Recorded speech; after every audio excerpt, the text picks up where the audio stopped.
माननीय मुख्यमंत्री जी, जैसे आप सभी जानते हैं कि हर मंडे को जो है अपनी सरकार की सेक्रेटरी के साथ, चीफ सेक्रेटरी के साथ एक मीटिंग लेते हैं।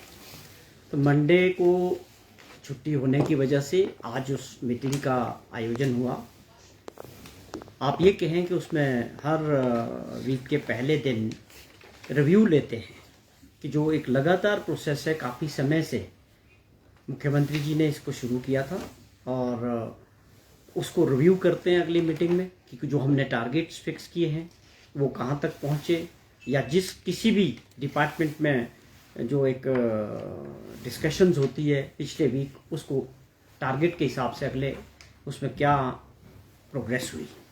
तो आज की मीटिंग में मुख्यमंत्री जी ने जो बड़ी बातें इनके साथ कही, उसमें सबसे पहले इस बात पे रेवेन्यू सेक्रेटरी से बात हुई। उन्होंने अपनी प्रोग्रेस बताई कि जो हमने रेवेन्यू अदालत का जो आयोजन किया था, जिसमें इंतकाल होने की बात थी या लैंड डिस्प्यूट्स दूसरे थे, जो कई वर्षों से एक बहुत बड़ी समस्या लोगों की रहती है कि आप सब समझते हैं कि रेवेन्यू मैटर्स जो हैं, ये लड़ाइयाँ कई वर्षों तक कोर्टों में या हर जगह लोगों को बड़ी परेशानियाँ रहती थी। हमारी सरकार ने और माननीय मुख्यमंत्री जी ने फैसला लिया था कि इनको सुलझाने के लिए और लोगों को एक राहत देने के लिए जो रेवेन्यू अदालत का आयोजन किया गया, उसमें बहुत अच्छा रिस्पॉन्स रहा और तकरीबन 65,000 जो है इसमें इंतकाल हुए, और जो अपने आप में एक रिकॉर्ड है। और 4,000 के करीब जो है दूसरे केसेस थे जिसमें डिवीज़न था, पार्टीशंस थे। तो ये एक बहुत बड़ा रिस्पॉन्स था, बहुत बड़ी योजना थी जिसमें तकरीबन अदालतों का हर जगह पूरे स्टेट के अंदर किया गया। एक ऐसा हमारी सरकार का सोचना था कि पहले लोग, आप समझें कि जिनका काम था वो रेवेन्यू ऑफिसर्स को, पटवारी को ढूंढना पड़ता था, फिर उनके पास जाके चक्कर लगाने पड़ते थे, डेट लेनी पड़ेगी, मिलेगी नहीं मिलेगी, एक बहुत बड़ा जो एक प्रोसेस था। तो अदालतों के ज़रिए इसमें बहुत बड़ा अच्छा रिस्पांस मिला। लोगों को प्रदेश के अंदर, किसानों को हर जगह, गांव तक, शहरों में, सब जगह लोगों को बहुत बड़ी राहत मिली। तो ये एक वो हमारा काम था जिसकी हमने बात कही थी कि व्यवस्था परिवर्तन की हमारी सरकार बात करती है।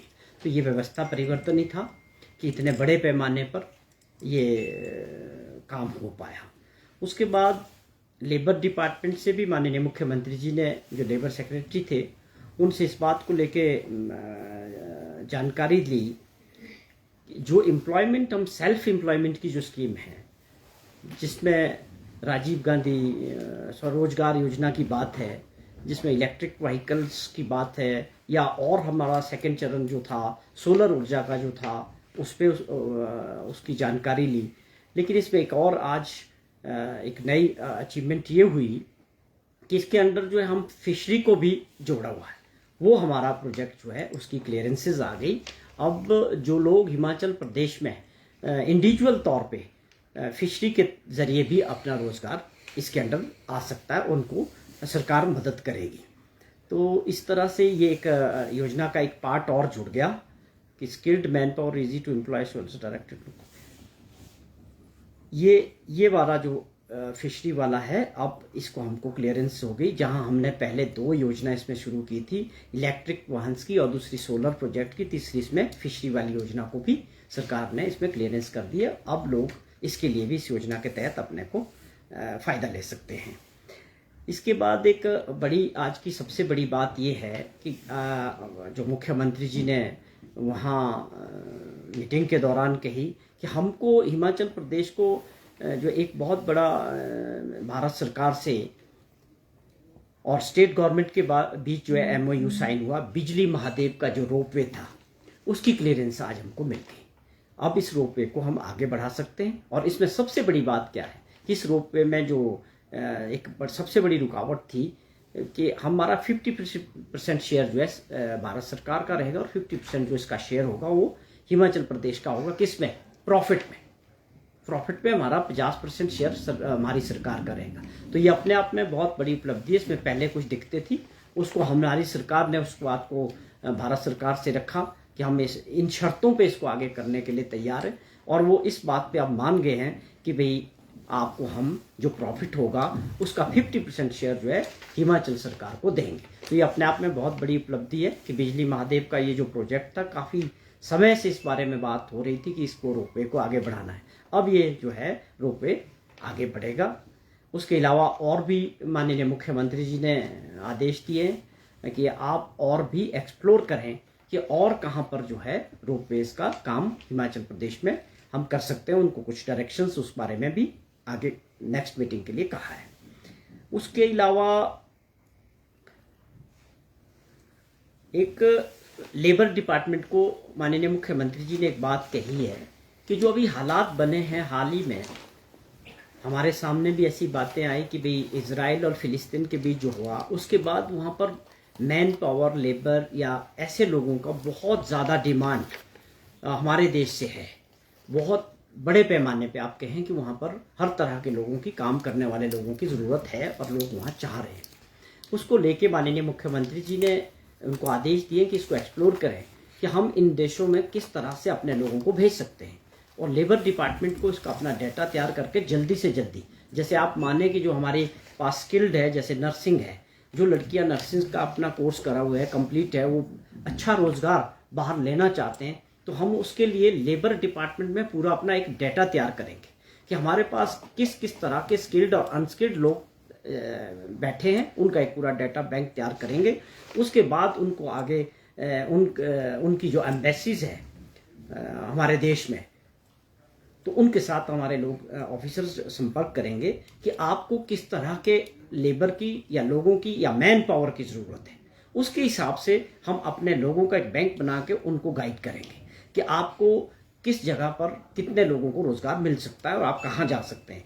तो ये एक बहुत बड़ी अच्छी शुरुआत हो सकती है कि प्राइवेट क्षेत्र में भी हमारे जो लोग बाहर दूसरे देशों में रोज़गार के लिए, नौकरी के लिए जाना चाहते हैं, उनके लिए कैसे अवसर होंगे। ये इसके लिए इस डिपार्टमेंट को माननीय मुख्यमंत्री जी ने कहा कि इसको प्राथमिकता के आधार पर करना है और बड़े कम समय में ये पूरा डाटा और पूरा डाटा बैंक तैयार होना चाहिए कि कितने हमारे पास स्किल्ड, अनस्किल्ड या किस तरह के लोग जो है जो इच्छुक है, और वहाँ उन एम्बेसी वालों से भी कि किन किन देशों में जो है हमारे लोगों को जा सकते हैं और किस प्रकार उन बच्चों की जो है मदद करनी है। ये सरकारी क्षेत्र से इसको प्राथमिकता के आधार पर किया जाएगा। मैं समझता हूँ एक बहुत बड़ा फैसला जो है हिमाचल प्रदेश के लोगों को रोजगार दूसरे देशों में देने के लिए आज बड़ा फैसला माननीय मुख्यमंत्री जी ने लिया है।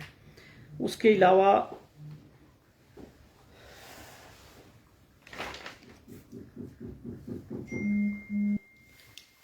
हमारी पिछले दिनों ये एक बात हुई थी कि हम एक ऐसे स्वास्थ्य केंद्र बनाएंगे कि जहां पर कम से कम 6 डॉक्टर्स हमारे होने चाहिए।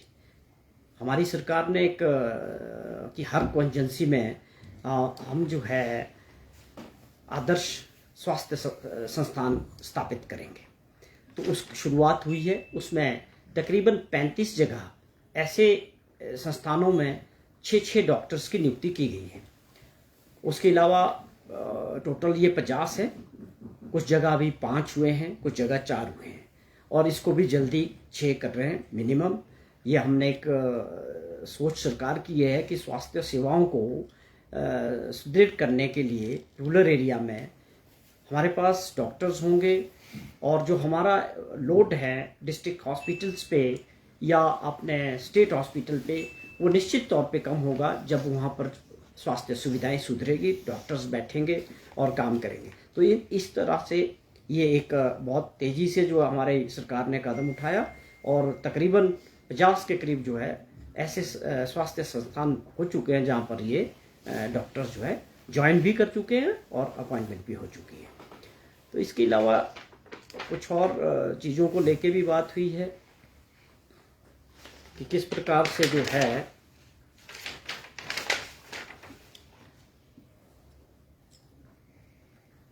जो सरकारी भर्तियां होनी हैं, पुलिस की है, फॉरेस्ट डिपार्टमेंट में है, एजुकेशन डिपार्टमेंट में है, आईपीएस डिपार्टमेंट में है, हेल्थ में है, उसको लेके किस प्रकार जल्दी से काम शुरू होना चाहिए, और उसको लेके कई जगह एप्लीकेशन इनवाइट्स हो चुकी है और अगले चरण में जाके उनको आगे बढ़ाएंगे इसको भी आप आज माननीय मुख्यमंत्री ने पूरी इसकी फीडबैक ली कि हम कहाँ पर इसमें पहुँचे और कैसे इसको स्पीड अप करना है। तो ये एक रिव्यू मीटिंग जो हर हफ्ते लेते हैं मुख्यमंत्री जी अपनी सरकार से सेक्रेटरीज के थ्रू, आज उसमें जो मेन चीज़ें थी वो मैंने आपसे शेयर की और ये आज की मीटिंग का जानकारी थी आप सबको। एक बात मैं और आप लोगों से शेयर करना चाहता हूँ कि एक ऐसी नोटिफिकेशन हमारे जितने टैक्सी वाले लोग हैं, जो यूनियंस हैं, टैक्सी यूनियंस, उनका कुछ प्रदर्शन था आज शायद, और वो सब क्यों हुआ? एक गलत फहमी की वजह से हुआ। उसमें क्या गलत फहमी हुई कि उनको एक नोटिफिकेशन ऐसी हुई सरकार से कि जो केवल नोटिफिकेशन थी, और जो उस नोटिफिकेशन के आधार पे क्या था कि हमारी, आपको याद होगा पिछले दिनों जो काफ़ी समय पहले भी कुछ जो पंजाब से गाड़ियाँ आती थी, टैक्सीज थी या बसेस जो बाहर से आती है दूसरे राज्यों से टूरिस्टों को लेके, उनका एक बड़ी मांग थी जो हमारी सरकार ने, माननीय मुख्यमंत्री जी ने एक्सेप्ट किया और उसके बाद उसके जो टैरिफ थे, वो टैक्सेस थे, वो काफ़ी कम कर दिए थे। और जो तो स्टेट की गाड़ियाँ जिनकी आज ये गलतफहमी की वजह से जो लोग ट्रांसपोर्ट विभाग में गए नारेबाजी कर रहे थे, तो उनसे भी मेरी बात हुई कि ये बिल्कुल प्योरली जो है एक गलतफहमी की वजह से सब कुछ हुआ। कोई किसी तरह का परिवर्तन जो है टैक्स में नहीं हुआ है। जो नोटिफिकेशन 1/11/2023 को हुई है उसके हिसाब से ही सारे चार्जेस लिए जा रहे हैं, चाहे वो टैक्सी हो, चाहे वो उससे दूसरी गाड़ियाँ हों। उसी तरह 2400, 2800 जो 1500 सीसी के जिनके इंजन होते हैं। तो मैं ये क्लैरिफिकेशन करना चाहता हूँ कि इसमें कोई किसी तरह का कोई बढ़ाया नहीं गया है टैक्स, और उनकी गलतफहमी भी दूर हो गई है। हमने अधिकारियों से भी बात की, तो ये प्योरली जो मामला था वो एक गलत तरीके से मुझे लगता है किसी अखबार में छप गया, और जिसको उन्होंने समझ लिया कि